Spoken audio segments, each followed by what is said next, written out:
करके न पढ़े, आंख खोल करके पढ़े। सार सार को गहरा थोथा दे उड़ा, सार ग्राही बने। इन ग्रंथों में जो असार बातें हैं, जहर की बातें हैं, खतरनाक बातें हैं, उनको आप वहीं छोड़ दें। माताएं अच्छी तरह से जानती है कि सूप का स्वभाव कैसा होता है। सूप सार को अपने पास रखता है और असार को फटक करके बाहर कर देता है। किंतु व्यवहारिक जगत में एक चलनी होती है जिसे हम आटा चालते हैं, उसका स्वभाव बिल्कुल विलक्षण होता है। वो सार को नीचे गिरा देती है और चोकर को अपने पास में रखती है। तो चोकर का स्वभाव, चलनी का स्वभाव ना बनाओ कि चोकर अपने पास रखो सार गिरा दो। सदैव सूप का स्वभाव बनाओ, सार ग्राही बनो। हर ग्रंथों का आदर करो। कोई ग्रंथ में अगर एक बात गलत हो तो इसका मतलब यह नहीं कि पूरा ग्रंथ गलत है। वो बात गलत है उसको छोड़ दो, अच्छी अच्छी बातें उनमें ले लो। रामायण एक नीति शास्त्र है, उसमें बहुत अच्छी अच्छी बातें लिखी हैं, उन अच्छी बातों को ले लो। किंतु जो जहां जहर है, सांप्रदायिकता है, जातिवाद का उसमें विष फैला हुआ है, ब्राह्मणवाद का बोलबाला है, वहां उन बातों से विवेक की आवश्यकता है। यहां सत्य से गोस्वामी जी अलग हट गए हैं और इस प्रकार से वो चिंतन किए उस समय पर। तो मैं कह रहा था कि आदमी घोर अंधविश्वास के शिकार में है। भयभीत हम क्यों होते हैं? क्योंकि हमें आत्मा अनात्मा का बोध नहीं है। आदमी है, उसकी कोई काम करता बिगड़ जाता है, काम करने का ढंग नहीं, और कुछ कारण होगा, हानि हो जाती है। अब वो आदमी मान लेता है कि हमारे ग्रह दशा टेढ़े हैं। ग्रह दशा टेढ़े होने के नाते वो भयभीत हो जाता है कि हाय राम, हम जो कुछ करेंगे सब हमारा काम बिगड़ जाएगा। अगर उसको बोध हो तो आदमी निर्भय रहेगा। आदमी गरीब हो सकता है, अमीर हो सकता है, किंतु उसको बोध रहे तो वो निर्भय रहेगा। अब बोध नहीं रहेगा तो आदमी भयभीत रहता है, हरदम स्वाहा स्वाहा कराता रहता है कि पता नहीं कौनो देवता खुश रहे, हमारा कुछ बिगड़ने न पावे। एक ठाकुर साहब थे, वो बहुत भयभीत, बहुत पैसा था उनके पास में, हरदम स्वाहा स्वाहा करावे, सत्यनारायण भगवान की कथा सुने, रामायण सुने और तरह तरह के ग्रंथ सुने कि हनुमान जी हमारी रक्षा करेंगे, अष्ट सिद्धि नवनिधि के दाता हैं, और अकबर दीन जानकी माता है, भगवान राम है, भगवान 16 कला के अवतार भगवान कृष्ण है।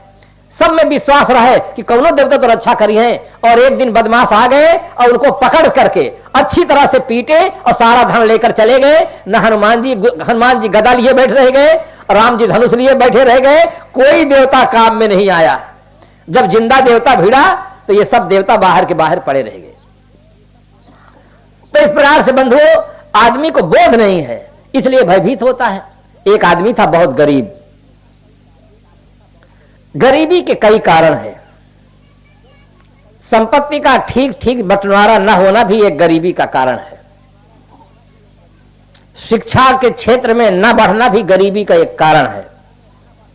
एक मजदूर है, दिन भर आप काम कराते हैं, उससे 25-30 रुपया देते हैं, किंतु एक शिक्षित व्यक्ति डॉक्टर है और उससे दिन भर अपने रोगी का ऑपरेशन कराए तो कितने हजार रुपया ले लेगा?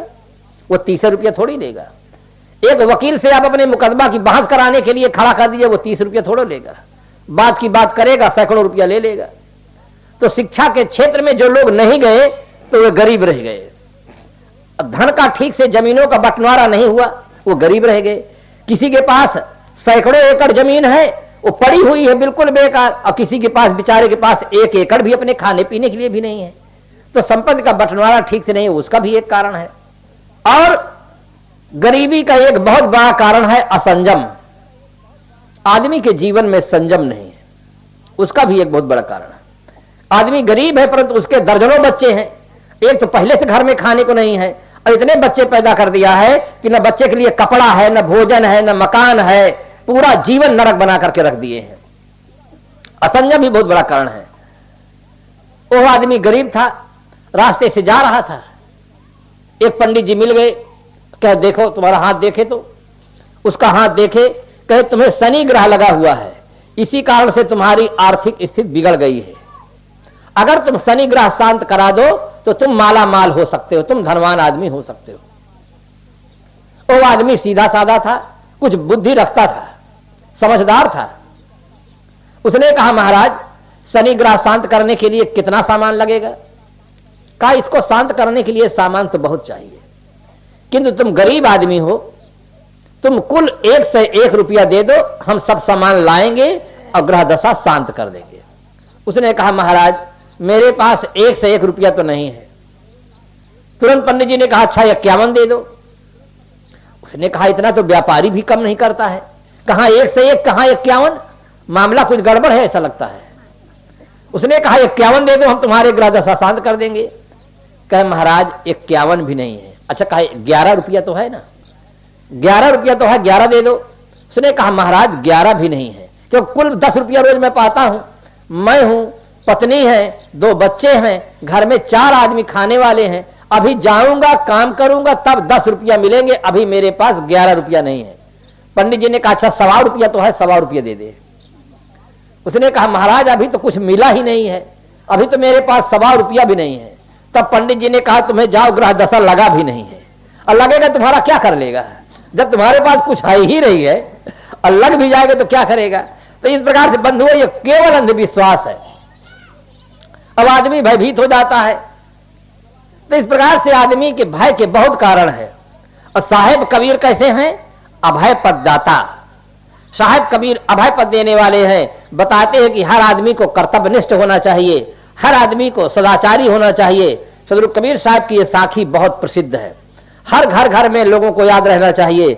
सकलो दुर्मति दूर करो, अच्छा जन्म बनाओ, काग गवन गति छाड़ के हंस गवन चलिया।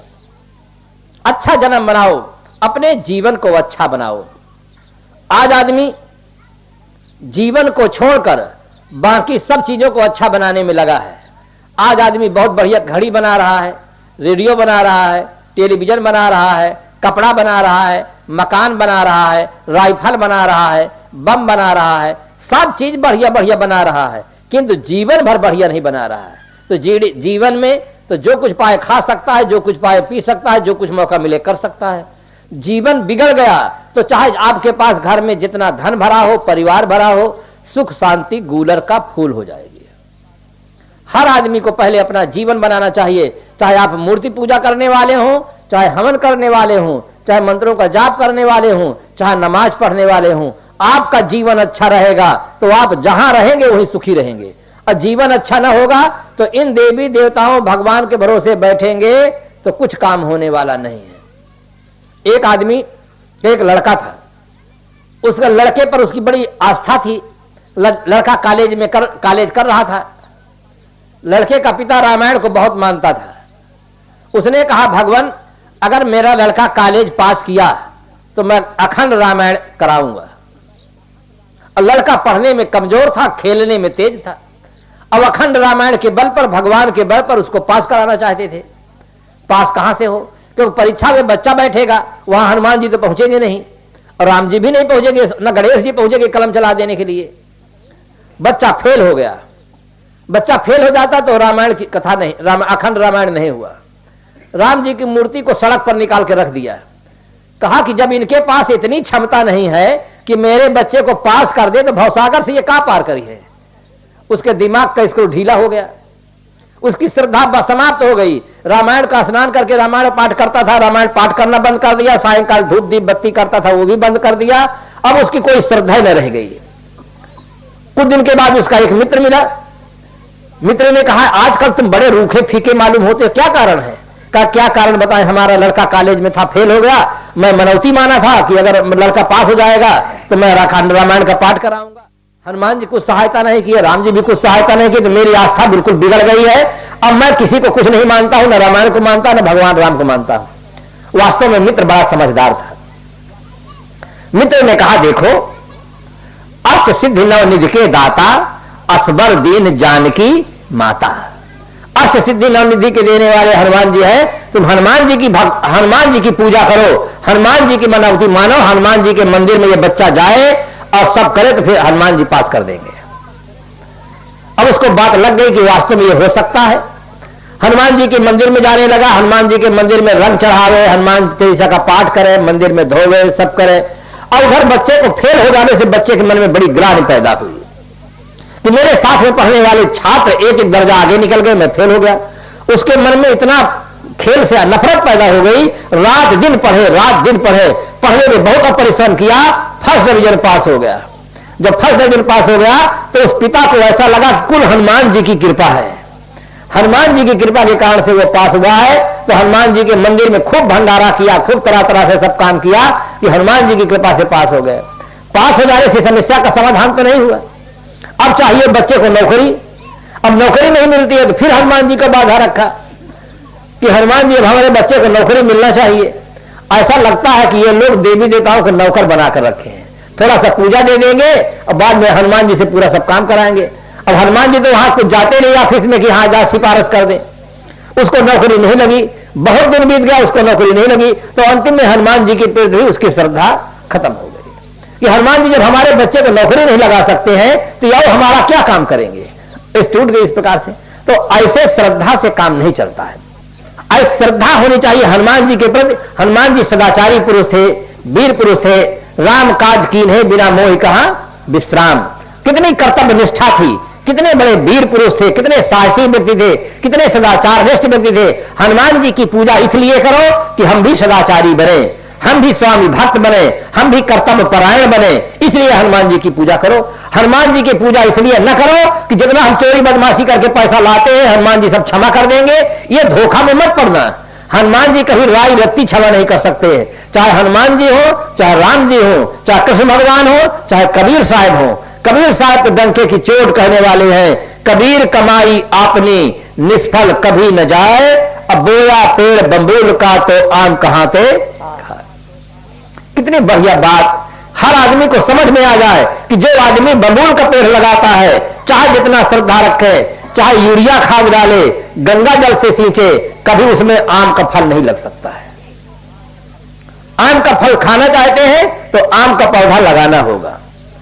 गली गली रईसा घोरावे, जैसा करे सो तैसा पावे, सांझे दे सकारे पावे, पूत भतार के आगे आवे। कर्म कथा राई रत्ती सही है, दुख देने पर दुख मिलता है, सुख देने पर सुख मिलता है। पूरी का बदला पूरी, छुरी का बदला छुरी, गाड़ी का बदला गाड़ी, ये मिलता है। जो देंगे आप वो पाएंगे। अगर आप चाहते हैं कि हमें सुख मिले तो आप दूसरों को सुख देना सीखें। इसीलिए गोस्वामी जी ने लिखा कि परहित सरिस धर्म नहीं भाई, पर पीड़ा सब नहीं अधमाई। ये रामायण की बात बहुत बढ़िया है, इस बात को आप मान लीजिए। पहली बात यह है कि धार्मिक जगत में विचारों में उदारता होनी चाहिए। बहुत ध्यान से सुनेंगे, थोड़ा सा समय है। विचारों में बड़ी उदारता होनी चाहिए। चाहे आप हनुमान जी के मानने वाले हो, चाहे शंकर जी के मानने वाले हो, चाहे राम जी को मानने वाले, चाहे कृष्ण भगवान को मानने वाले हो, चाहे कबीर साहब को मानने वाले हो, चाहे राधा स्वामी के मानने वाले हो, चाहे सनातन धर्मी हो, आपस में प्रेम से रहना सीखो। पहली शर्त यह है। श्री कबीर साहब का उपदेश है, पोथी पढ़ पढ़ जग मुआ, पंडित भयानको, ढाई आखर प्रेम का पढ़े सो पंडित हो। पहली आवश्यकता है, गांव में मंदिर के नाते, पूजा के नाते, हवन के नाते विरोध नहीं होना चाहिए। चाहे कोई स्वामीनारायण संप्रदाय का हो, चाहे राधा स्वामी का हो, चाहे कबीरपंथी हो, चाहे सनातन धर्मी हो, विचार भिन्न हो सकते हैं किंतु मानवता भिन्न नहीं हो सकती है। आपस में प्रेम होना चाहिए। विचारों में अंतर होता है और अंतर रहेगा, उसके लिए आपस में प्रेम से बैठकर चर्चा करनी चाहिए।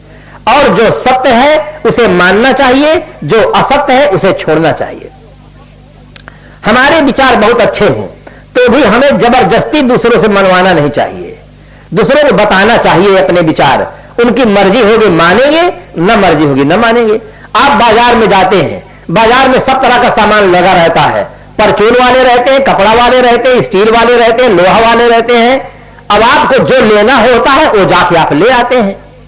बाजार से निकलते हैं, जो लेना होता है वो आप ले आते हैं। कोई जबरदस्ती से दुकान वाला देना चाहे तो आप नाराज हो जाएंगे। इसी प्रकार से संसार है, संसार में अनेक प्रकार की विचारधारा है। उन विचारधारा को सुने, आप नाराज ना हो। आपकी कोई बात काट दिया, आपकी बात गलत है तभी कटती है। पहली बात तो यही है। सही चीज का कोई आदमी खंडन नहीं कर सकता है। इस समय दिन है, क्या कोई खंडन कर सकता कि इस समय रात है? आग गर्म होती है, क्या कोई खंडन कर सकता कि आग ठंडी होती है? अब कोई आदमी ऐसा कहे कि 2 + 2 = 5 होता है या 2 + 2 = 3 होता है। अब कोई गणित का आदमी आ गया और बता दिया कि भैया तुम गलत कहते हो, 4 ही होता है, न 5 होता है, न 3 होता है, तो बताने वाले का दोष है कि जो कहेगा मानता है 2 2 5 होता है उसका दोष है। जो 2 2 5 मानता है उसका दोष है, बताने वाला तो सही कर रहा है। चार बता रहा है। अगर आपकी बात कोई कट जाती है तो आपका सिद्धांत गलत है, आप उसको छोड़िए, सही सिद्धांत में प्रेम रखो। आदमी को सत्य में श्रद्धा रखनी चाहिए। हमारी सरकार लिखती है सत्यमेव जयते। सदगुरु कबीर साहब ने कहा सांच बराबर तप नहीं, झूठ बराबर पाप, जाके हृदय साच है ताके हृदय आप। सत्य में श्रद्धा रखनी चाहिए। शास्त्र में श्रद्धा रखने की अपेक्षा सत्य में श्रद्धा रखो। अनेक शास्त्र हैं, अनेक महापुरुष हैं, शास्त्रों में महापुरुषों में श्रद्धा रखो, किंतु विवेक से श्रद्धा रखो। तो विचारों में उदारता होनी चाहिए। कोई आदमी मूर्ति पूजा करता है, हम कहते हैं जिस आदमी को मूली खाने को नहीं मिलता है, अगर मूली पत्ता खाता है तो कौन सा गुनाह करता है? अरे कुछ नहीं करता, कम से कम मंदिर में जा करके पानी चढ़ा देता है, कुछ अच्छा चढ़ा देता, फूल चढ़ा देता, विनय वंदना कर देता है, 2-4 पैसा दान धर्म कर देता है, तो कम से कम बोतल पीने वाले से तो अच्छा है, मुर्गी मुर्गा खाने वाले से तो अच्छा है। गुड, बेटर, बेस्ट, अच्छा, उससे अच्छा और सबसे अच्छा। अच्छा में तो उसका नंबर है। फिर सबसे अच्छा बनने के लिए क्या करना चाहिए? फिर आत्म ज्ञान प्राप्त करना चाहिए, जिसके लिए कबीर साहब ने कहा आत्म ज्ञान बिना नर भटके, कोई मथुरा कोई काशी, पानी में मीन पियासी, मुझे सुन सुन आवे हंसी। आत्मज्ञान के अभाव में आदमी भटक रहा है। तो साहब कबीर अभय पद देने वाले तो हैं, किंतु हमारे अंदर कर्तव्य निष्ठा नहीं, सदाचार निष्ठा नहीं, आत्म तत्व का बोध नहीं, इसलिए हम भयभीत होते हैं। अगर सदगुरु कबीर साहब का विचारधारा हमें प्राप्त हो जाए, उनका बोध हमें प्राप्त हो जाए, तो हम भी अभय हो सकते हैं।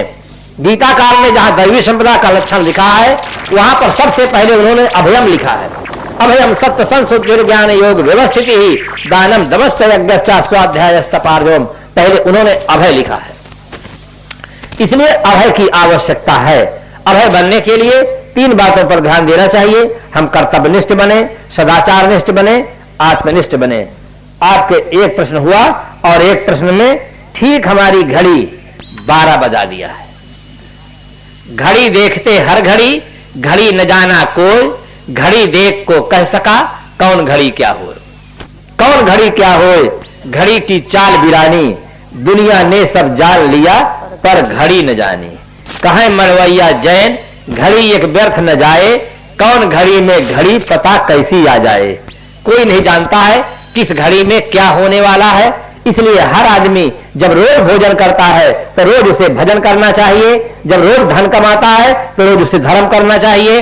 जो हमें करना चाहिए उसे रोज करना चाहिए। भविष्य के वादे पर हम लोग न रहें। देखो कल दिल्ली में भूकंप आया है, अब परसों कोई नहीं बताया कि दिल्ली में भूकंप आने वाला है। इसलिए कोई कुछ जानता नहीं कि भविष्य में क्या होने वाला है। न वैज्ञानिक जान पाते हैं, न ज्योतिषी लोग जान पाते हैं। इसलिए हर तरफ से आदमी को सावधान रहना चाहिए। जो हमें करना है उसे रोज करना चाहिए। सदैव पाप कर्मों से दूर रहना चाहिए, पुण्य कर्मों का संपादन करना चाहिए। ये ऐसी शिक्षा है जो सबके लिए समान शिक्षा है। चाहे कोई राधा स्वामी हो, चाहे कबीरपंथी हो, चाहे मूर्ति पूजक हो, चाहे कोई व्यक्ति हो, पाप कर्मों से दूर रहो, पुण्य कर्मों का संपादन करो, फिर अपने अपने विश्वास अनुसार भजन भक्ति करो और आपस में प्रेम से रहो। बस इन्हीं शुभकामनाओं के साथ मैं अपनी वाणी को विराम देता हूं। बोलिए।